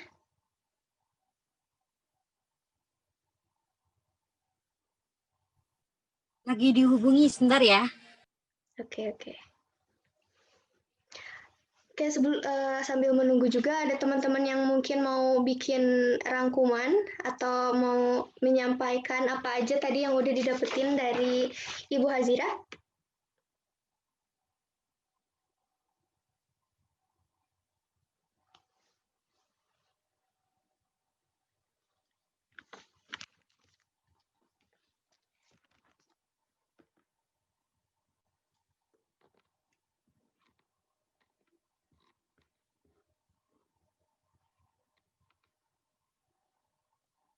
Ada yang mau open mic?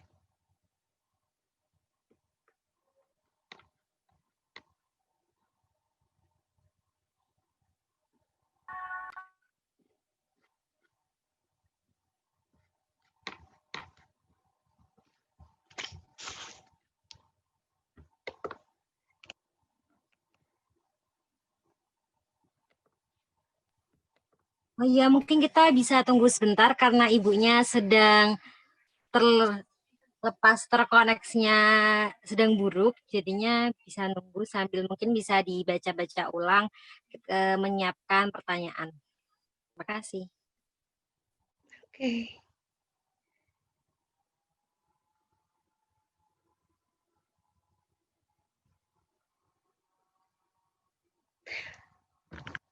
Ya teman-teman, kalau mau nanya insya Allah nanti ada waktunya ya di sesi tanya jawab. Jadi nanti tulis aja nomor 1, tulis angka 1 di chatnya. Terus pastikan chatnya itu ke everyone ya, bukan yang private. Dan tulis saja angka 1 kayak gitu.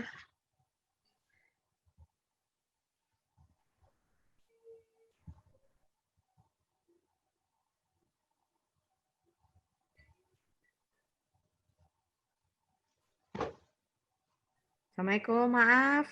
Waalaikumsalam warahmatullahi wabarakatuh, Ibu. Tadi tiba-tiba Zoom-nya nge-lag coba.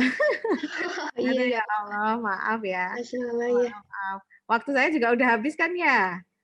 Mau langsung tanya Iya. jawab atau gimana? Kebetulan juga cuman tinggal closing aja sih, alhamdulillahnya. Ya kalau gitu kita lanjutin aja ke sesi tanya jawab ya teman-teman. Insya Allah teman-teman juga udah nyiapin pertanyaannya. Maka dari itu saya buka sesi tanya jawab sekarang. Bagi teman-teman yang mau bertanya silakan. Ya, ada Mbak Silvana dan Mbak Risti Galuh Lila Rahayu. Mbak Silvana silakan apabila ingin open mic. Oh di chat aja katanya. Ibu, ini ada pertanyaan dari Mbak Silvana, katanya bagaimana cara kita untuk menjadi mahasiswa produktif di masa pandemi COVID-19? Nah, khusus nih di pandemi COVID, gimana katanya Bu? Oh, langsung dijawab? Nggak apa-apa? Ya, langsung aja Bu, nggak apa-apa. Oke, ya. Terima kasih Mbak Silvana untuk pertanyaannya. Jadi ini juga tadi sebetulnya mau saya closing dengan ini juga gitu ya. Gimana caranya supaya kita jadi mahasiswa produktif di masa pandemi COVID-19 ini gitu ya, yang semuanya jalannya masih proses virtual semua gitu ya. Nah, saya akan bilang bahwa banyak peluang yang sebetulnya justru bisa kita lakukan saat di masa pandemi seperti ini. Tentunya dengan sumber daya yang memang kita punya ya. Artinya bisa jadi dalam proses-proses yang kita lakukan begitu ya dalam situasi pandemi yang itu masih memungkinkan untuk daring virtual, ketika misalnya sederhana saja, saya misalnya ini contoh dulu ya, contoh dulu, saya juga lagi membimbing mahasiswa-mahasiswa yang itu memang dia punya concern terhadap penulisan gitu ya. Nah misalnya ya dia punya peminatan terhadap menulis gitu ya. Nah menulis ini ya mereka akan ikutkan dalam sebuah kompetisi. Nah, kompetisi ini dalam era yang sekarang itu kan semua serba daring. Ya. Sekarang itu peluangnya itu justru malah banyak juga. Ya, yang memang ini menuntut mahasiswa untuk itu proaktif mencari informasi. Ya, proaktif mencari informasi. Kalian harus rutin mengikuti misalnya ya Instagram yang itu biasanya miliknya Kemendikbud atau misalnya punya, kalau misalnya kemahasiswaan kan juga sering menginfokan gitu ya tentang kompetisi atau apapun itu. Nah, jadi sekarang itu semua itu dibuat serba virtual. Bahkan konferensi saja sekarang sudah banyak yang digerakkan untuk virtual, baik nasional maupun internasional. Kalau bagi Anda yang punya peminatan untuk melakukan publikasi gitu ya di konferensi atau seminar gitu ya baik nasional maupun internasional, ini juga bisa gitu ya. Ya, tinggal bagaimana kita cari ya secara proaktif mencari informasi itu.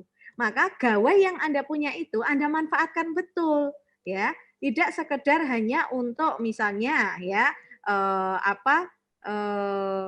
main game gitu ya atau membuka Instagram story teman Anda dan sebagainya, tapi betul-betul kita berdayakan gitu ya. Saya itu kalau ngadep laptop itu gitu ya, saya tidak hanya sekedar menyiapkan untuk materi ngisi atau materi ngajar atau untuk riset, tetapi juga saya berusaha untuk mencari informasi kira-kira saya mau diseminasi hasil penelitian saya itu lewat jalur apa saja. Nah, kita cari informasi ya konferensi-konferensi nasional internasional yang sekarang semuanya dilakukan secara virtual. Ya kan karena pandemi ini kan kita tidak membolehkan dulu ya lingkup internasional saja juga nggak boleh kan gitu ya. Maka memang kita harus proaktif mencari informasi ya, mencari informasi dari channel-channel atau kanal-kanal yang memungkinkan untuk itu. Ya, yang saya sarankan tentu memang ya Anda itu dulu gitu ya, bahwa sebetulnya kita bisa tetap menjadi mahasiswa produktif. Kemarin saya baru saja mendapatkan mahasiswa yang itu dia ternyata bisa menjadi misalnya penulis yang terbaik dalam kompetisi tertentu. Ya. Tapi padahal dalam era yang seperti ini, dalam era yang pandemi begini. Jadi sebetulnya bisa gitu ya. Jadi sebetulnya bisa. Tinggal kita mencari celahnya itu, peluang-peluang itu. Proaktif mencari informasi pada kanal-kanal yang memang itu rutin memberikan informasi tentang apapun ya, tentang apapun itu. Nah, bagaimana kalau yang konteksnya organisasi, Bu? Nah, ini pinter-pinternya mahasiswa. Saya ini kan juga di kemahasiswaan membimbing unit-unit mahasiswa, gitu kan? Unit-unit mahasiswa, ya. Mereka juga konsultasi kepada saya, Bu, baiknya gimana ya, Bu, untuk menjalankan program-program kerja kita yang itu kita terhalang oleh pandemi ini. Ya, jangan jadikan pandemi ini sebagai halangan, tapi jadikan pandemi ini sebagai sebuah tantangan, challenge. Oke, kira-kira proker-proker yang udah kalian rencanakan yang itu sifatnya luring-luring, bisa nggak kalian ubah, ya, kalian desain ulang dengan cara ya itu untuk disajikan secara virtual atau dilakukan secara virtual. Kalaupun dilakukan secara luring, tentu dengan protokol yang kesehatan yang sangat ketat. Maka kan kalian tetap bisa melakukan itu semua. Nah, ini memang harus cermat, harus cerdas gitu ya, memberdayakan atau memanfaatkan setiap peluang yang ada. Ini dalam konteks organisasi, ya. Nah, dalam konteks minat bakat sebenarnya jauh lebih mudah gitu kan. Memang ya eranya virtual sekarang jujur ya, saya akui itu menantang kita untuk menambah keterampilan kita. Dalam hal apa? Dalam hal kita mengkreasikan segala sesuatunya secara virtual juga. Ya, lewat IG kita gitu ya. Lewat kalau misalnya ini saya mulai berpikir ya untuk membuat yang itu YouTube gitu ya, akun YouTube supaya aktif. Karena apa? Untuk naruh video-video pembelajaran. Harus bisa membuat video pembelajaran kayak gimana. Itu menuntut saya yang awalnya itu masih sangat senang mengajar dengan harus tatap muka, coret-coret itu di papan tulis gitu ya. Ya kalau ada yang mahasiswa saya di sini mungkin tahu gitu ya. Sukanya saya lebih suka menggunakan papan tulis, coret-coret gitu ya. Nah, itu gimana caranya saya itu harus kreatif untuk itu. Nah, Anda juga dituntut untuk itu tuh, gitu ya.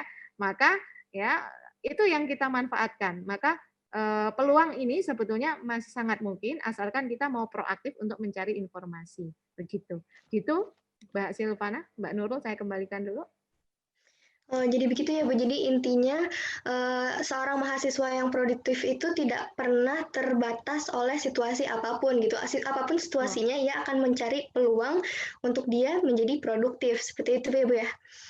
Oke, nah ini ada pertanyaan yang kedua lagi dari dari Mbak Risti. Mohon maaf.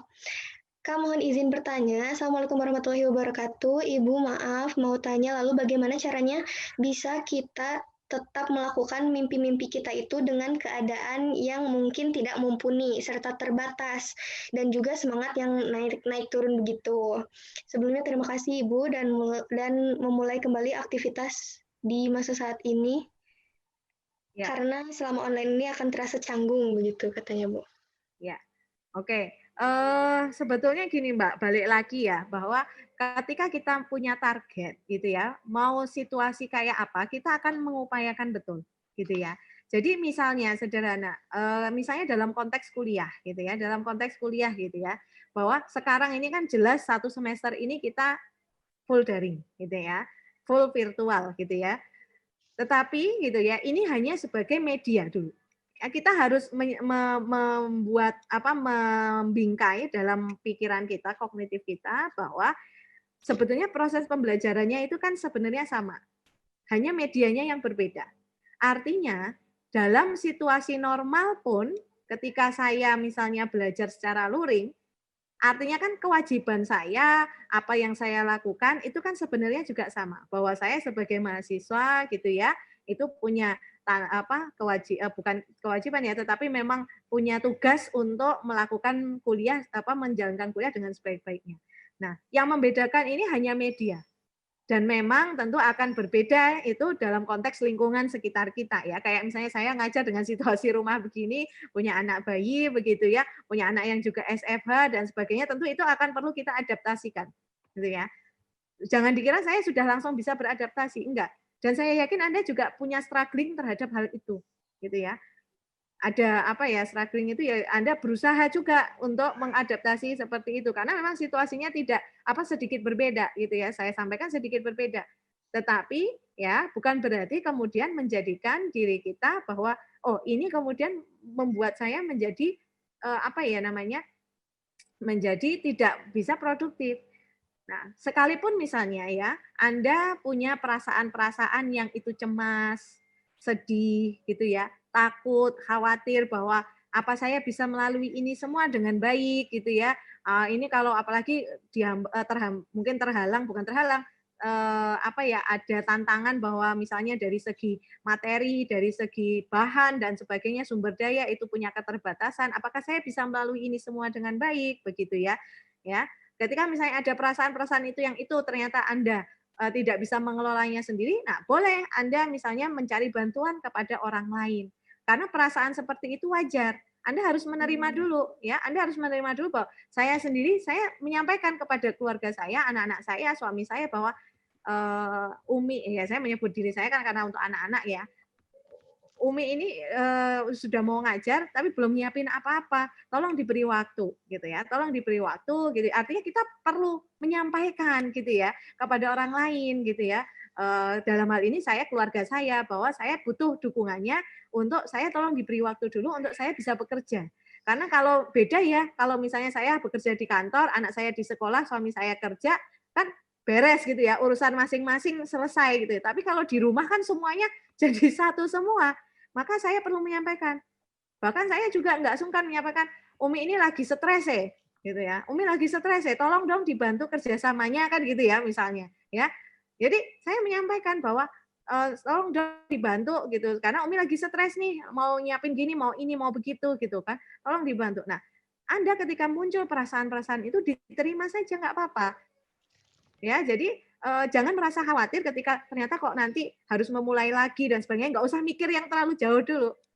Apa yang bisa Anda lakukan sekarang dulu dalam 1 semester ke depan apa? Ya, jadi ketika pun ada kekhawatiran, jangan sampai itu mempengaruhi ya target yang sebetulnya sudah ingin Anda tuliskan gitu ya. Anda nggak perlu terlalu jauh ke depan banget bahwa karena gini, hati-hati ya ketika kita terlalu khawatir ya, otak kita itu akan terblok gitu ya, kognitif kita itu secara mentally akan terhalang untuk kita mau maju. Ya, maka karena itu saya merasakan sendiri, ya, saya merasakan sendiri ketika saya sudah berpikir yang khawatir yang berlebihan bahwa oh nanti gimana ya, apa bisa ya. Nah, ini akan menghambat saya akhirnya jadi nggak produktif. Nah, mental ini hati-hati. Ya, mental ini hati-hati. Jangan sampai gitu ya Anda terlalu khawatir berlebihan akhirnya menghalangi langkah Anda untuk action, untuk melangkah gitu ya. Jadi maka ketika pun ada perasaan-perasaan yang itu tidak nyaman dalam diri Anda, jangan sungkan untuk itu menyampaikan kepada orang lain atau Anda mencari bantuan kalau memang itu sudah sangat susah Anda kendalikan. Itu nggak apa-apa karena bantuan profesional itu juga akan membantu Anda untuk bisa memetakan sebetulnya permasalahan Anda itu ada di mana kan gitu ya. Kalau bisa Anda memetakan sendiri akan jauh lebih bagus gitu ya bahwa oh ternyata saya terlalu overthinking nih. Oh saya terlalu begini nih. Maka apa yang bisa saya lakukan ya. Jadi begitu. Jadi maka insya Allah justru pandemi ini itu jadi tantangan untuk kita gitu ya. Jadi jangan khawatir ketika pun nanti harus mulai kembali misalnya dalam artian memulai aktivitas yang normal kembali gitu ya. Apakah nanti saya akan canggung atau bagaimana? Saya yakin kok itu nggak usah terlalu dipikirkan terlalu jauh dulu. Maka apa yang bisa kita lakukan dulu dalam langkah terdekat ini 1 semester ini yang itu masih harus memaksimalkan ya fungsi-fungsi secara virtual gitu ya, maka itu yang harus Anda kelola dulu. Ya, kedepannya seperti apa itu nanti kita akan pikirkan. Kalau semisal ada Anda sudah mengalami situasi yang itu sudah tidak nyaman untuk diri Anda, maka jangan sungkan untuk mencari bantuan. Itu saja kalau pesan saya. Oke, jadi intinya harus fokus ke tips Ibu tadi yang start from small things, Ibu ya. Ya. Jadi harus mulai dari hal yang sederhana dulu. Dari hal yang sederhana itu kita bisa kembangkan untuk menjadi hal yang lebih besar lagi. Tapi itu ya nanti aja gitu. Yang penting sekarang apa yang bisa kita lakukan sekarang aja. Itu yang bikin Ibu ya. Ya, paling tidak kan target jangka pendek ini dulu gitu ya. Anda pikirkan. Ya, maka 1 semester ini ya Anda punya target apa dulu gitu yang bisa Anda maksimalkan dari resource yang Anda miliki di era digital di era virtual sekarang gitu ya. Karena memang bisa jadi Anda memanfaatkan ya sumber daya secara virtual atau gitu ya, atau memang ada possibility atau kemungkinan-kemungkinan yang itu bisa Anda lakukan secara luring untuk sumber dayanya itu juga boleh, asalkan tentu ya kita harus masih taat pada protokol kesehatan ya. Jadi seperti itu. Oke, begitu ya Bu ya. Terima kasih Ibu, sharingnya sangat bermanfaat sekali. Dan ini saya mungkin ingin sedikit meringkas dari pembahasan Ibu mengenai tips and trik mahasiswa produktif. Jadi mahasiswa produktif adalah mahasiswa yang mampu menghasilkan, mampu mendatangkan, memberi hasil manfaat. Ia juga menguntungkan. Mahasiswa yang produktif juga mampu menghasilkan terus-menerus dan dipakai secara teratur untuk membentuk unsur-unsur baru. Nah, produktivitas seorang mahasiswa itu bisa dilihat dari aspek yang pertama, kuliah. Kuliah ini merupakan prioritas yang paling utama bagi seorang mahasiswa. Dan yang kedua adalah organisasi sebagai fasilitas yang bisa mengembangkan keterampilan kita. Dan yang ketiga adalah minat. Jadi selain kuliah dan organisasi, kita juga perlu mengembangkan minat gitu ya Bu ya, karena apa yang kita sukai akan ngeboost, istilahnya ngeboost semangat kita dalam belajar dan juga menjadi produktif. Dan yang keempat adalah bakat. Kita harus menggali lebih dalam bakat kita apa supaya minat dan bakat itu bisa tersambung kayak gitu.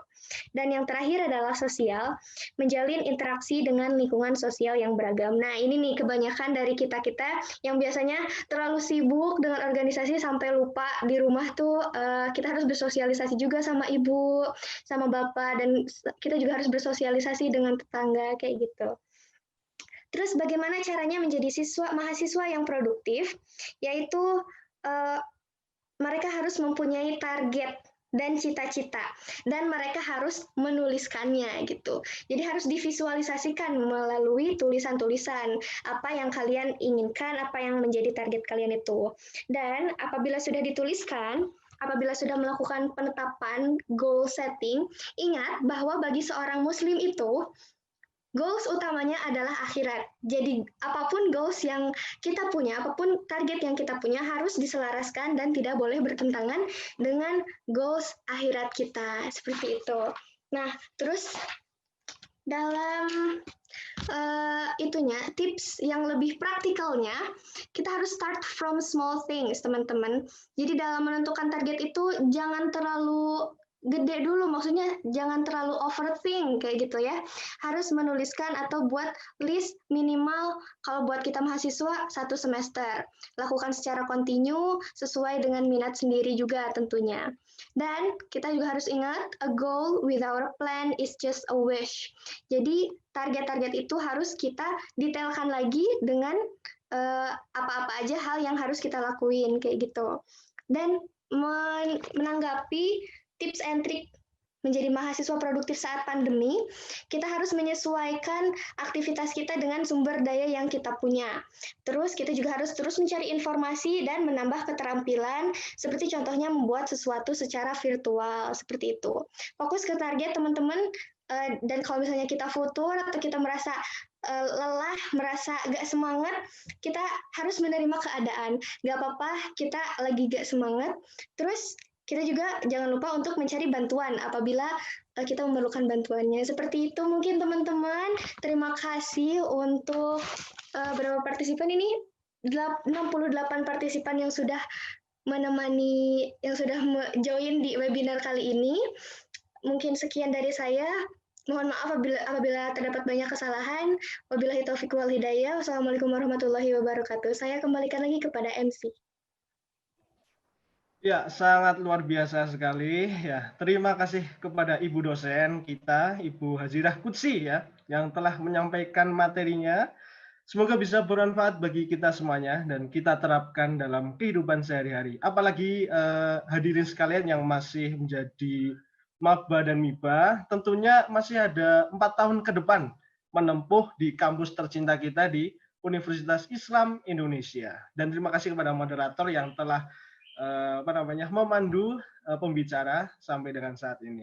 Oh ya, untuk hadirin sekalian yang saya hormati, dimohon untuk tetap di stay tune di Zoom, karena setelah ini ada penyampaian pembukaan open recruitment dari UKM LDK Alfat UII. Ya, mohon operator.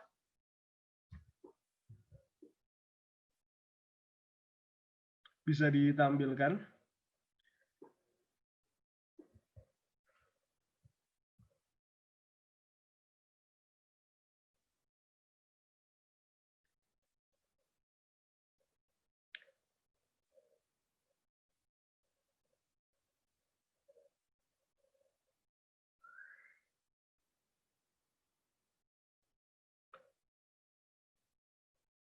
Oh ya, sambil menunggu, apa itu Alfat?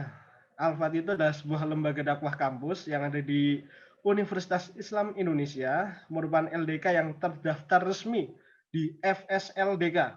Apa itu FSLDK? FSLDK itu adalah forum silaturahmi dakwah kampus se-Jogja dan se-Indonesia juga ada, yang tentunya saja cukupannya kerjanya dan relasinya mencakup dalam dan luar kampus, juga langsung membawahi para LDF di masing-masing fakultas, sedangkan untuk Kodisia atau lembaga dakwah sejenisnya yang di bawah naungan DPPAI. Lingkup cakupannya hanya berfokus pada kampus UI saja.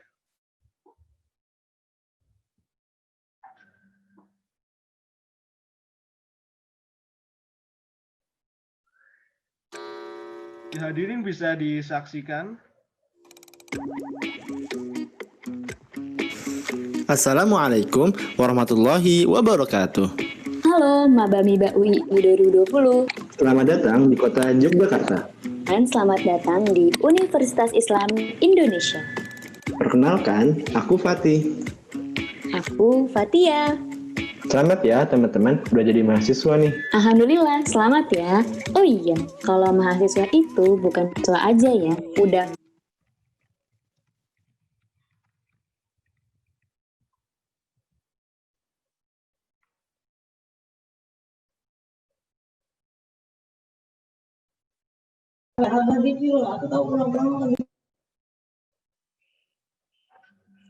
Ada suaranya nggak, Maaf? Tadi ada. Ada.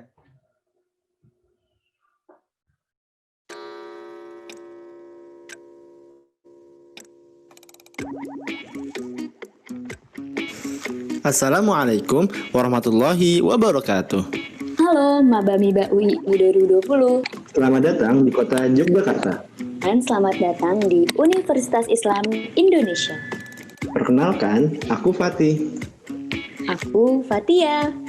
Selamat ya teman-teman, udah jadi mahasiswa nih. Alhamdulillah, selamat ya. Oh iya, kalau mahasiswa itu bukan mahasiswa aja ya, udah maha nih. Bisa dibilang harus lebih keren dari siswa. Bener banget tuh. Ngomongin soal keren, menurut Fatih, mahasiswa yang keren itu yang gimana sih? Yang keren itu, mahasiswa yang banyak aksi dan kontribusi nyata untuk nusa bangsa dan agama. Minimal buat orang di sekitarnya. Kontribusi, Fatia tahu nih cara yang bagus banget buat ikutan kontribusi. Yuk gabung Alfat. Lembaga Dakwah Kampus merupakan organisasi mahasiswa yang berbasis keislaman di tingkat kampus.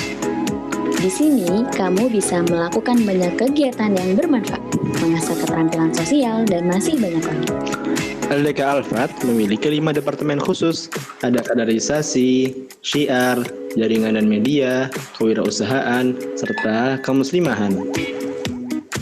Departemen Kaderisasi merupakan departemen yang bertugas melakukan perekrutan, pembinaan, penjagaan, pengkaryaan, penokohan, dan pemagangan kader LDK Alfat UII sesuai dengan tahapan kaderisasi.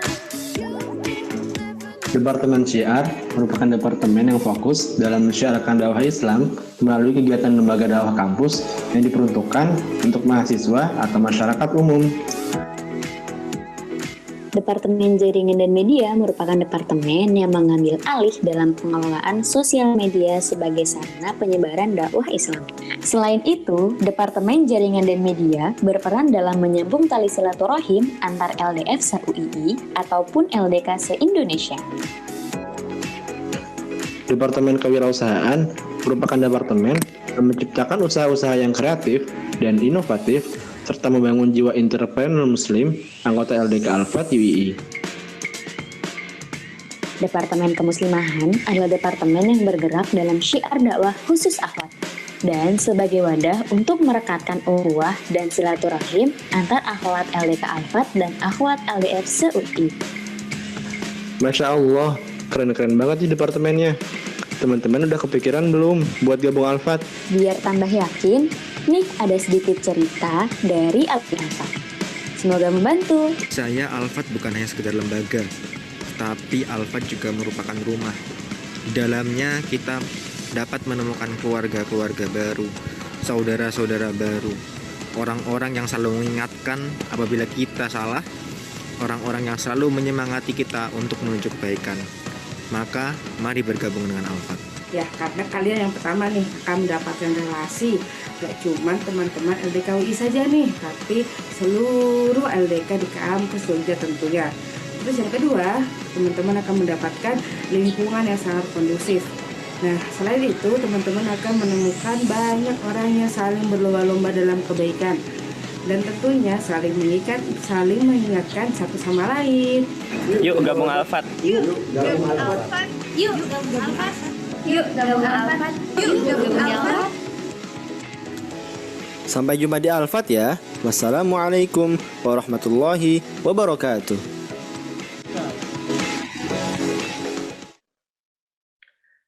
Ya, itu video profil dari LDK Alfat UI. Kepada Ibu dosen, Bu Hazirah Qudsi, bisa diperbolehkan untuk meninggalkan forum terlebih dahulu. Dan untuk hadirin yang saya hormati,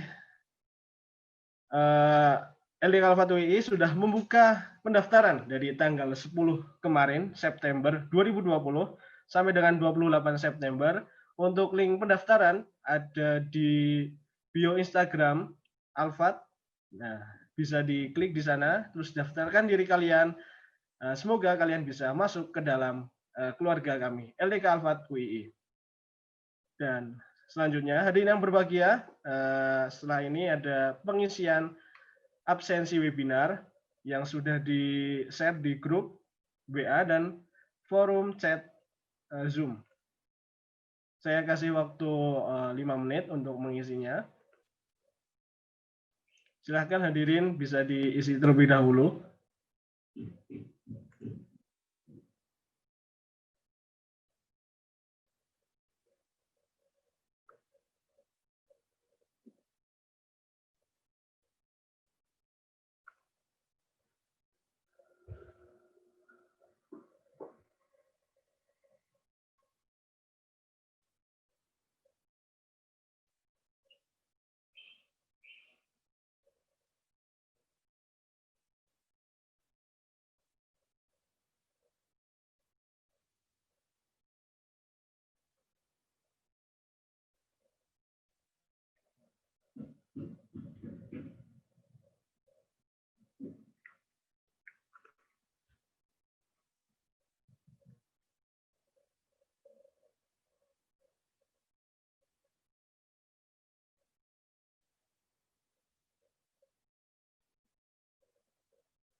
Kita selalu berbangga dengan setiap warna kita yang selalu berbeda. Pernahkah kita coba bertanya mengapa harus berbeda? Mengapa tak sama? Bersatulah di antara beda, satu dalam cita. Bisakah kita satukan suara, lantang hadapi dunia, hilangkanlah rasa curiga, tumbuhkanlah cinta. Ataukah kita memilih berbeda, meski kita saudara, aku dia kita mereka, satu iman satu Tuhannya.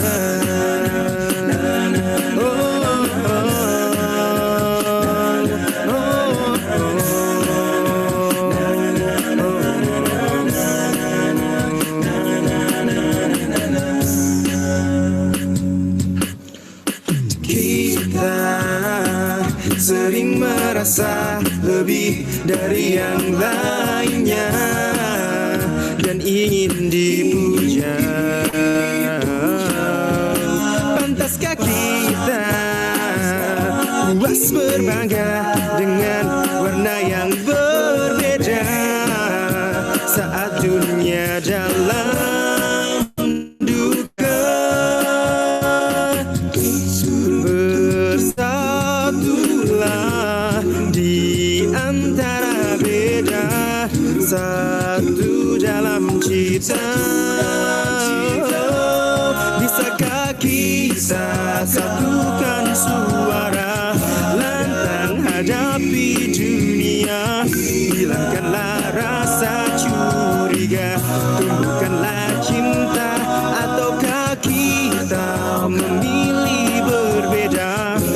meskipun kita saudara, aku dia kita mereka, satu iman satu Tuhannya. Alangkah indah jika kita bersama, hadapi kerasnya dunia.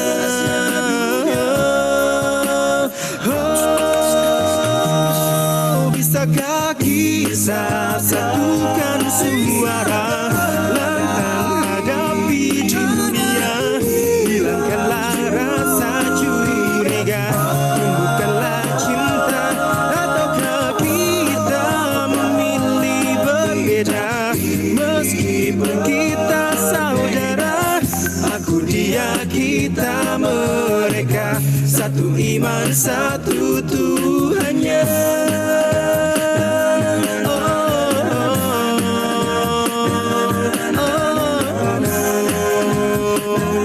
Bersatu. Ya, sudah diisi semuanya. Selanjutnya adalah sesi foto bersama.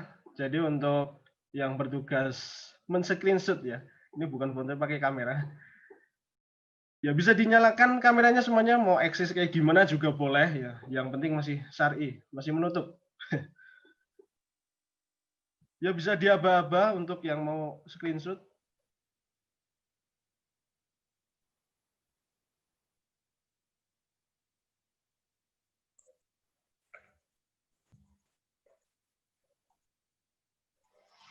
Mungkin dari saya ya. Silahkan. Ya. Ini karena mungkin ada 2 halaman, kita ini ya berulang kali di jepretnya. Ya, siap. 1, 2, 3. Nah, sekali lagi. Yang belum nyalain kamera mungkin bisa nyalain kameranya dulu. Ya, yang mau nyalain kamera, coba diulang tuh. Ada yang ketinggalan, repot. Oh iya. 1, 2, 3. Ntar lagi sekali. Ya, sekali lagi. 1, 2, 3. Oke, sudah. Oke, terima kasih operator. Ya.